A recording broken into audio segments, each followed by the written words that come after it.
A definition for me, which is central to understanding what entrepreneurship is, it's a phase of a company in which you're trying to learn something. You have some idea of what your problem solution or product market fit would be. And if it would be clear to you what that is, then you would be managing your company. You're just executing that idea and you know precisely what needs to be done. So the defining characteristic of entrepreneurship is learning. Have you ever feared to share your ideas with others just because they could steal and run with it? Hello everyone, welcome back to Maven Talks. I'm your host Rakshit Kharbanda, and for today's episode, we have a special guest with us, Professor Jan Lepoutre, the Academic Director for Center for Entrepreneurship and Innovation at ESSEC Business School. With over 20 years of experience, Jan has dedicated his career to shaping the minds of future entrepreneurs and exploring the dynamics of successful ventures. In this episode, Jan would unravel the secrets of building competitive advantages or moats in entrepreneurship. He'll also discover the importance of finding the right founding team and drawing parallels to finding a life partner. We'll also explore the concept of CleanTech and gain insights into what visionaries like Elon Musk do to set themselves apart from others. Get ready to be inspired and gain a fresh perspective on entrepreneurship as Jan Lepoutre takes the stage.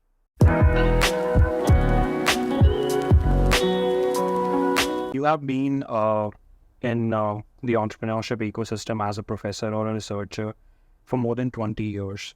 So how come you didn't feel like tempted to start your own company? I'm an engineer by training, and as I was finishing my degree, which was mostly about how to find and solve problems, I got very interested in sustainable development.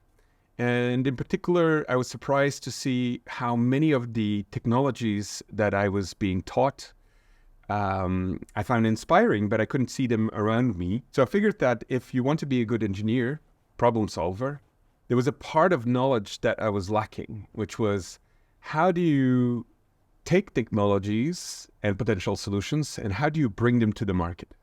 And so it sort of started as a project to finish off my engineering degree. As I was studying these CleanTech entrepreneurs, comparing what helped some of them succeed and others didn't, some of the other entrepreneurs came back to me and said, Jan, can you tell us what you've been learning? And other people started asking me that as well, whether it was related to just taking technologies to the market or clean technologies to the market or just being an entrepreneur. And so I discovered that I really enjoyed doing that people enjoyed listening to me, explaining that.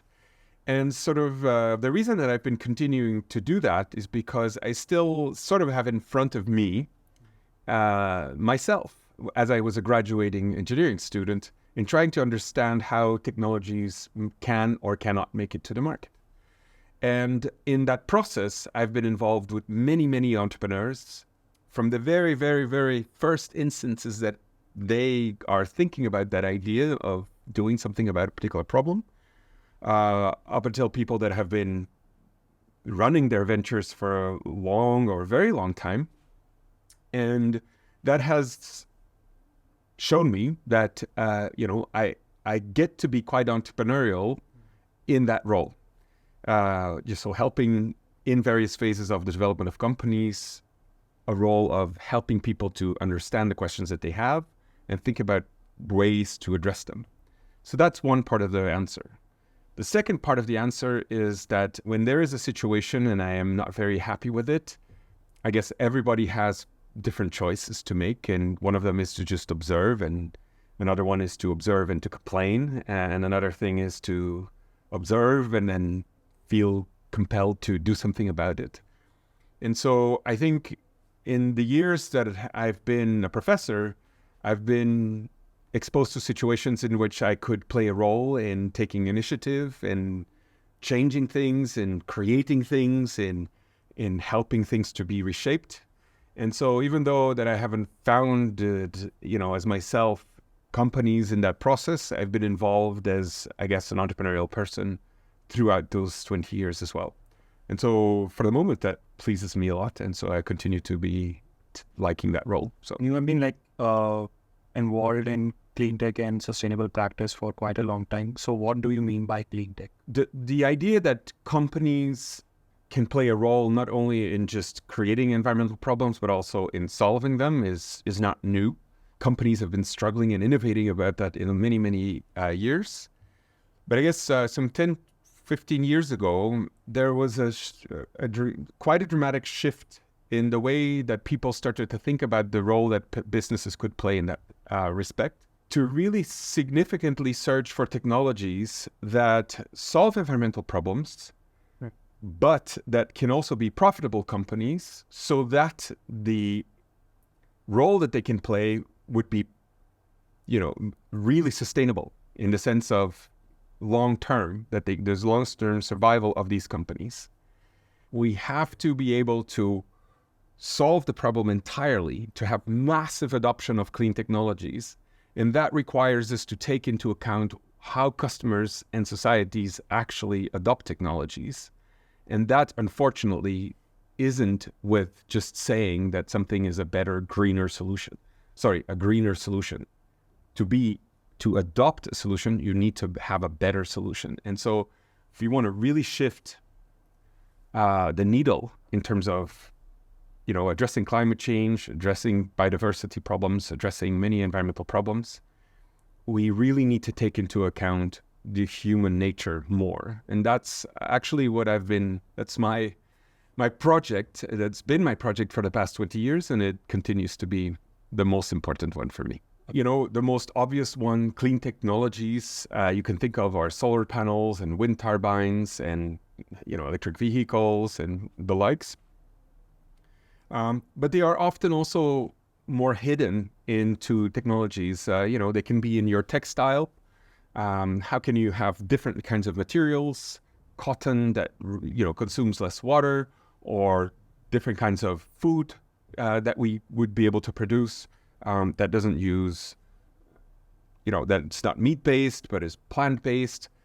And these are all technologies that often start in laboratories with new scientific insights. And before they make it to the market, it takes a long time. And there's a lot of testing and learning that has to happen before you can take it just outside of the lab and then take it into a massive, scaled solution, and then, take it to the market. So there's plenty of questions that clean tech entrepreneurs are challenged with that aren't necessarily the same as the ones that other entrepreneurs would be faced with. Okay. I think one of the major challenges that already available companies are facing an issue while adopting is the cost of that clean tech innovation. If I had to give you an example, if we talk about small vendors who are running businesses, they are still dealing with, say, plastic or poly bags. But the thing is, even if they switch to, say, jute or cotton bags or paper bags, it's going to be extremely expensive for them because they can't necessarily pass that amount on to their customer. So I think that's a great example. And so if you don't innovate on that particular element to make it cheaper, then that means that something is not finished for you yet. So you cannot blame it on the customer that they have to make this trade-off. So it just means that in the kinds of innovations that you need to push through, if you really want to have people abandon these kinds of plastics and transfer to some other kind of behavior, you have to make it easier for them. Now, sometimes that is also going to require governments or other actors to step in and to help them change that equilibrium in terms of costs for them. And that might also be part of what the clean tech entrepreneur has to do. So it's not, that there's like a silver bullet, but to always just put the solution with governments isn't, as we've learned, easy for governments either. Because imagine that you're in the role of a government and you have to say, from now onwards, we shall no longer use computers. You figure out a way that doesn't solve the... I think societies would, resist that quite heavily because there's no alternative at the moment. So clean technology developers can also play a role in enabling governments to shift the equilibrium because an alternative would be available. And so that makes it that you can play a role in making things cheaper. And if it isn't, at least to make sure that there is an alternative there that enables governments to say, well, we would like to transition to another technology. And then, obviously, technologies don't necessarily have fixed costs over time. We do have, and this isn't necessarily the case only for clean technologies. This is also for other types of technologies. We have learning curves, and so with volume, may or may not, comes more learning, and so cheaper products as a result of better ways of engineering and better production functions, which then make it over time that it's not only with policies, but just it becomes the cheaper technology. And that's what we're seeing with many clean technologies already now, that the equilibrium is already, tilting in favor of the clean technologies. Okay, and can you share with me like an entrepreneur, whether in CleanTech or otherwise, whom you really admire? I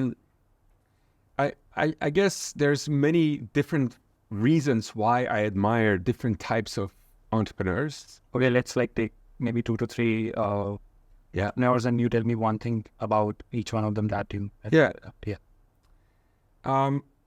Perhaps let me start with, so I'm Belgian, that's my origin, and so we have a company in Belgium called Studio 100.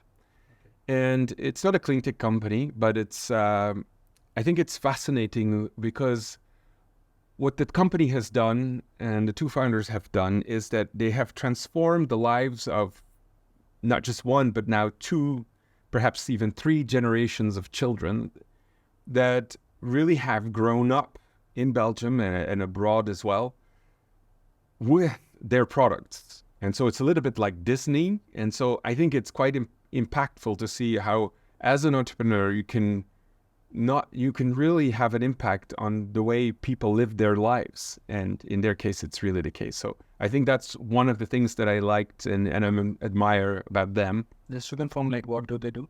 So it's a little bit like Disney. They have, they have characters, and so these characters are, and they have, how do you call it? They have like bands and children's bands, and they turn these bands and characters then also into amusement parks, and you can in food products and in T-shirts and everything. So it's not unlike Disney, like you have different characters. So. This would be one. I guess the second person that I really admire would be Andrew Ng, who many people would know as an artificial intelligence entrepreneur and the founder of Coursera. But I think what people sometimes forget is that he was a professor at Stanford who then decided that he wanted to have even more impact as a teacher by launching a company called Coursera. And I think it's a great example for me in the sense that sometimes what you like to do depend on how you can do that best.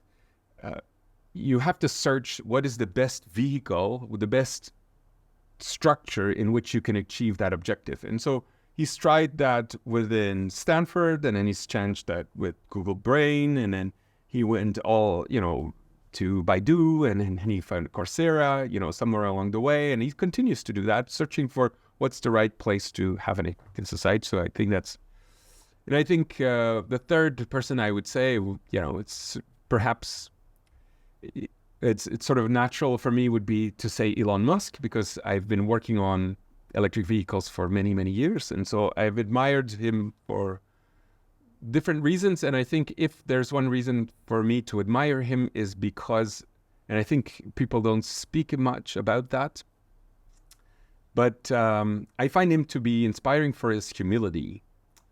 And you can say, well, how can that be? If there's one person who's ambitious and is trying to, it would be Elon Musk. But there's a big difference between being ambitious and humble. And so whenever you listen to him in the way he's explaining the successes that he's had as an entrepreneur, he will always say, I didn't know this was going to succeed. It was just important enough for me to dedicate all this time that I have in this project, because I think that the world makes more sense or is more meaningful if this would succeed. So I think it's worthwhile as a project to dedicate my time to it. Now, whether or not that's going to succeed, I don't know. And frankly, often he thought that he wouldn't succeed. And I think in the process of the result of that humility is a process of continuous learning, and not making this about him or ego, but just saying, this is about speed. We have to try to figure out things, and I don't know, let's just try to figure it out together. And so I think this is quite fundamental to ambitious entrepreneurship, is to use humility as a source of energy for learning. When you talk about, say, Elon Musk or Steve Jobs, they are visionaries. And in terms of, say, working conditions, they're so obsessed with what they do that they don't honestly sometimes necessarily care about people whom they are surrounded by, because they are so driven to what they want to do that they don't care if you have to, say, sleep at the office and make it work, because they want to make it work, and that's what they're dedicated to. What's your perspective on that? I think it's a great question. And so nobody forces people to join any of the companies that, you can talk about Elon Musk, about Steve Jobs, and there are plenty of companies where you have founders or leaders, for that matter, that are obsessed with a particular objective or ambition. Nobody forces you. And once you join, then it's sort of the thing that you embark on with that person. First, so that would be the first. The second reflection that I would have is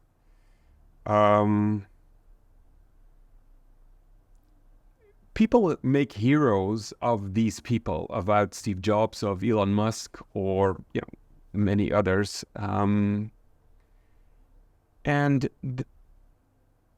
I think they're not necessarily joining these companies because of Elon Musk or because of Steve Jobs or but what they are joining these companies for is the project that they are leading. And so people that are willing to join this stream of speed and hard work, it's not because of the person. It's just because the project that person is trying to push forward is also something that many of the people that follow that person believe in. So, yes, it's a trade-off that people, I guess, make in terms of how much time do I spend in that project versus other things. But if you listen to many people that are around and have worked with some of these people, that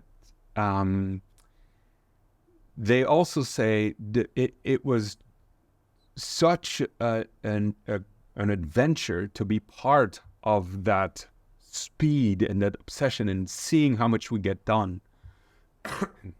Now, that doesn't mean there's a point at which this becomes abusive, etc. And I have not been there, I cannot say, but most of the people that I know that have sort of worked in these environments, they have generally been more positive than negative. And it's precisely because the project was so engaging also for them and fulfilling. And even necessarily starting out, a lot of people fear to test their idea or talk about their idea with others, is that they feel someone might steal their idea to start the company. Sure. So what advice do you have for such people? Yeah. I think people put too much emphasis on ideas more generally. If you speak to most entrepreneurs, they will tell you that the initial idea that they might have had to launch their ventures isn't necessarily what the company turned out to be. And so to make ideas the starting point of a venture is not representative of the actual reality of many entrepreneurial journeys. So if you put a lot of attention on, let's keep this secret because somebody might steal the idea, then that doesn't fit the reality of how most what the values of an idea. Now, there are exceptions, obviously, but you don't keep secret the idea. It might be sometimes that you have found a breakthrough technology and you want to patent that technology. So you want to say to society, this is a new technology that I have invented. And, it took me a long time to discover this because it took me a lot of trial and error. And so now that I have it, I want to protect it because I want to be able to at least have the freedom to operate. So I want to be able to exploit this innovative thing, but also I want to recover the investments that I did in the past years. So if that's the case, which is a specific case, a very innovative technology, you patent. If the idea of that technology was already in the open, you've already spoken about it, you cannot patent it anymore. So that's a very specific case. But for the majority of entrepreneurs, the more you speak about your idea, and you have to be intelligent in the way you do that, you get feedback that helps you to make that project better. And you want to get feedback from customers, potential suppliers. And so actually confronting your idea to the outer world is going to make your idea or the technology or the solution that you're offering better rather than weaker. If your idea is something that whenever you speak about it with somebody, anybody can go and run with it just like that, perhaps that says something about the idea in of its own as well. So that if it's so easy to just go and run with it and execute it, well, whether or not you start it now or in a couple of months when you're doing your first thing, it's just going to happen anyway. Your competition will come. And so the entry barriers are low from the outset.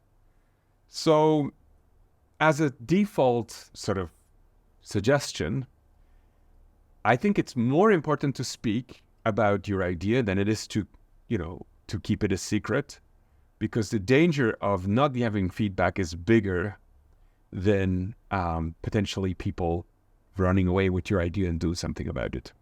When we talk about getting patents for tech innovations, we are necessarily talking about protecting something. So in other words, it acts as a moat. In basically medieval times, kings used to have these castles around which they used to build like high walls or water bodies with crocodiles and other reptiles in it. So if someone tries to attack them or basically tries to breach that castle, they won't be able to do so. So basically it gives them a competitive advantage. One is your tech innovation. In what other ways can you build that moat or a competitive advantage as a company? So first of all, it's not because you have a patent that you have a full protection against competitors. Patents are sometimes easy to circumvent. It's not because you have a patent that you are therefore the best placed to exploit the patent and turn it into a product. Sometimes you develop the technology, but it's better that someone else turns it into a product because they have the manufacturing abilities, the distribution channels, the know-how, etc. So that's the first part. It's not because you have the idea or even the technology that you should be the one to exploit. The idea that the entire world of entrepreneurship is about protection against competitors is not necessarily true. There's sometimes the best thing that you can do is go and speak to a competitor, which might be a large or a small company, and say, well, actually we have both are working on these technologies. You're working on this thing. You're working on this thing. Our customers do not know what we're doing. Let's join together, make an association that tells the entire world about what this new thing is that we speak about, which is, I'm just giving an example, insect-based food replacements. Okay, there's new regulation that's necessarily we have to have regulators speak to, listen to us. It's not going to help if just one company does that. Let's join together with all kinds of competitors and make the regulation change. So, do you see, it's not because you are working on technology or you're an entrepreneur with a new solution that competitors are always the ones that you shouldn't speak about or listen to, or they're the enemy. Over time, and especially in a world where we are evolving so quickly, people speak more and more about the notion transient advantage. What might be a competitive advantage today might become obsolete very quickly. And that's not just the case for startups. That is as much the case for large companies who might be actually disrupted by startups, or vice versa. So I guess the point is, when that happens, that means that you're being forced in your entrepreneurial role, whether you are a startup or a large company, you are being forced to relearn what is the right product market fit, or the right solution, or the right business model around your technology. So I guess the best thing that you have to do is to consider that a given, and to see how you can prepare yourself for that, keep your eyes always open, and keep on learning. A definition for me, which is central to understanding what entrepreneurship is, it's a phase of a company in which you're trying to learn something. You are truly trying to, you have some idea of what your problem solution or your product market fit would be. And if it would be clear to you what that is, then you would be managing your company. You're just executing that idea, and you know precisely what needs to be done. So the defining characteristic of entrepreneurship is learning. So when you have a hunch and you try to figure out whether your idea or your hypotheses are true, and the feedback is negative, people say, well, I actually don't need that solution that you think I need. Then it would be, maybe you're perseverant, but you're also you're stubborn. And you're stubborn in not listening to the feedback that some of the more important stakeholders that you have are telling you, which is, sorry, I don't need this product. So in that particular case, stubbornness is very close to stupidity, right? And so, yes, you're perseverant, but so it's not about stopping or moving away as much as it is about how do you integrate the feedback of your stakeholders into learning. And sometimes your stakeholders might say, I think this is a bad idea, but that doesn't help you. You have to say, but why? And perhaps they think it's a good idea, but just if you tweak it a little bit more. So that doesn't mean that you have to move away completely. You have to keep on listening and learning. So coming back to my initial statement, if entrepreneurship is about learning, it's about listening to feedback and then doing something with that feedback. And so from there on, you can know what's best for you to either persevere or completely move away.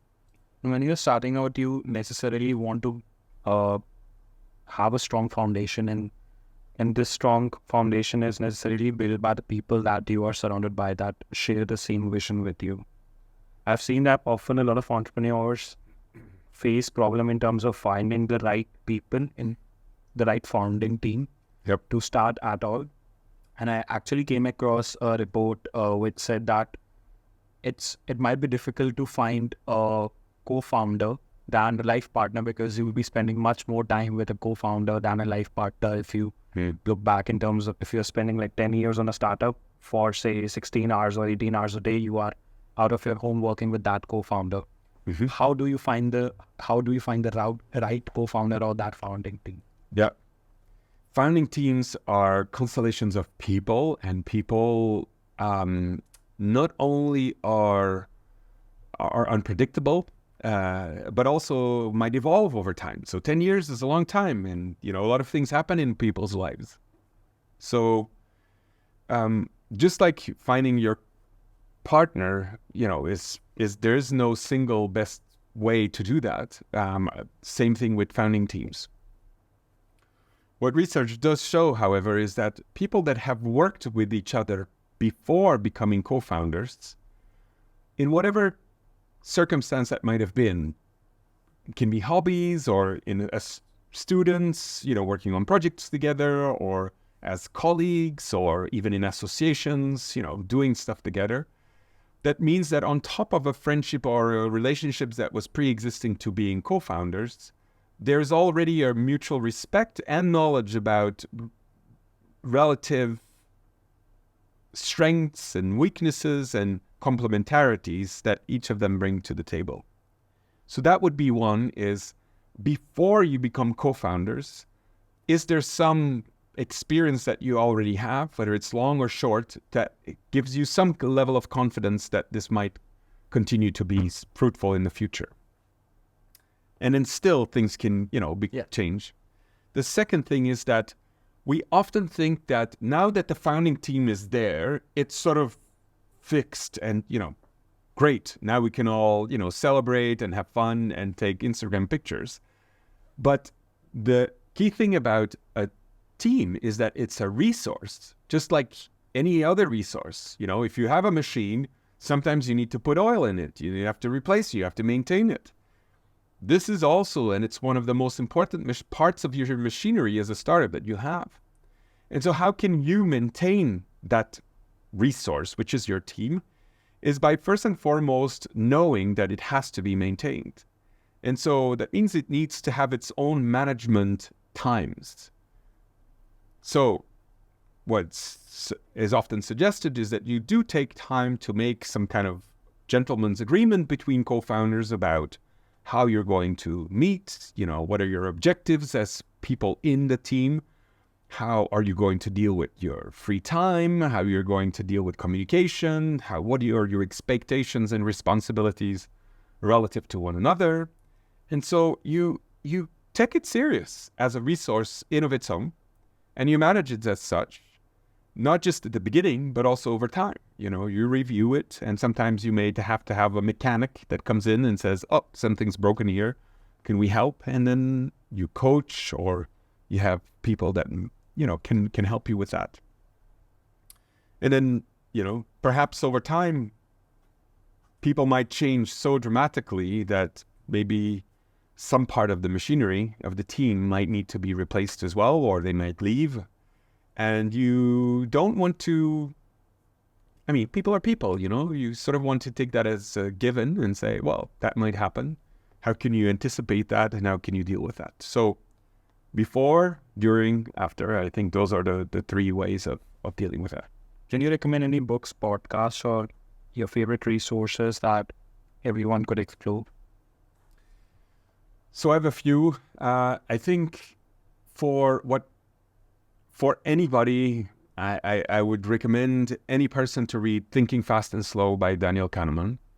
And the reason why I think it's important is just because it enforces on any human being humility, which is we are blessed with a certain biological setup that helps us think, deal with very complex problems, but unfortunately also generates a lot of biases that are not making it always easy to communicate, or at least to behave in a rational way.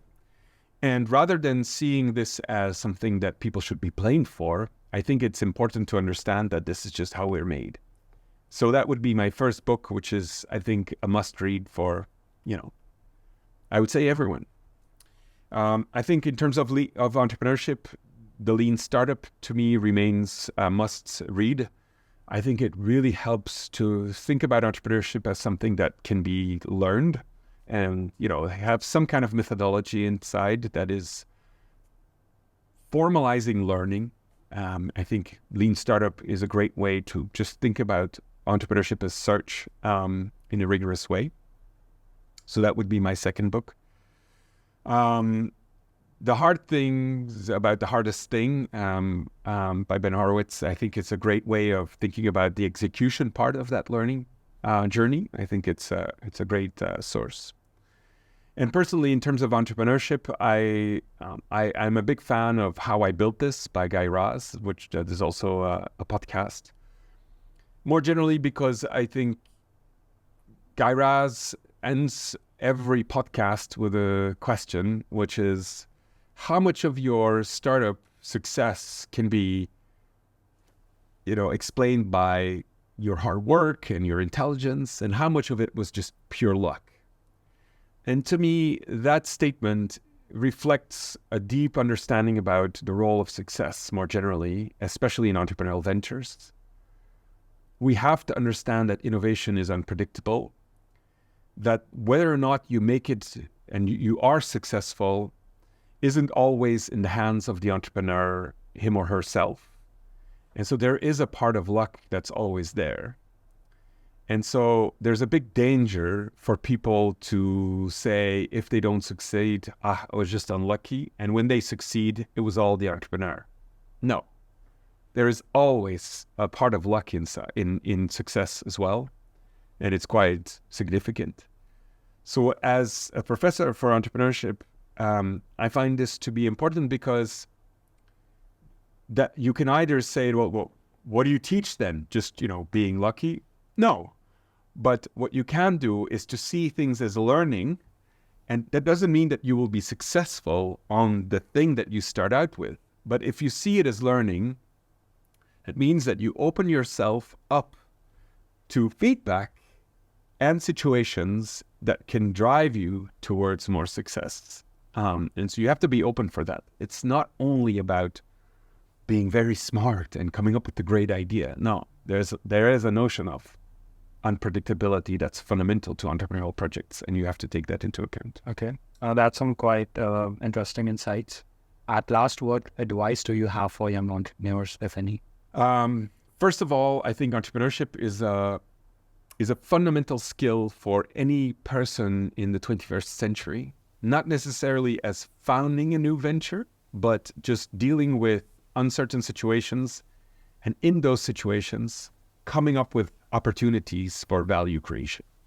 And so my first advice would be is, what a great thing that you're doing, because whatever you'll do, it's going to help you become a better entrepreneur. So you're building a fundamental skill in your skill set. The second thing would be to be humble, to see entrepreneurial projects as a learning journey, and to take feedback, not about, don't take it personal, but just keep pushing and learning and really, try to understand what the world is giving you as feedback, and then just keep going. So I guess those would be two advices. Maybe the third would be spend your entrepreneurial journeys on things that matter to you and hopefully also to society. Because whatever happens then, you cannot predict your success, but you will still be proud of the time that you've dedicated to a particular project. And so you will have learned about things that matter to you anyways.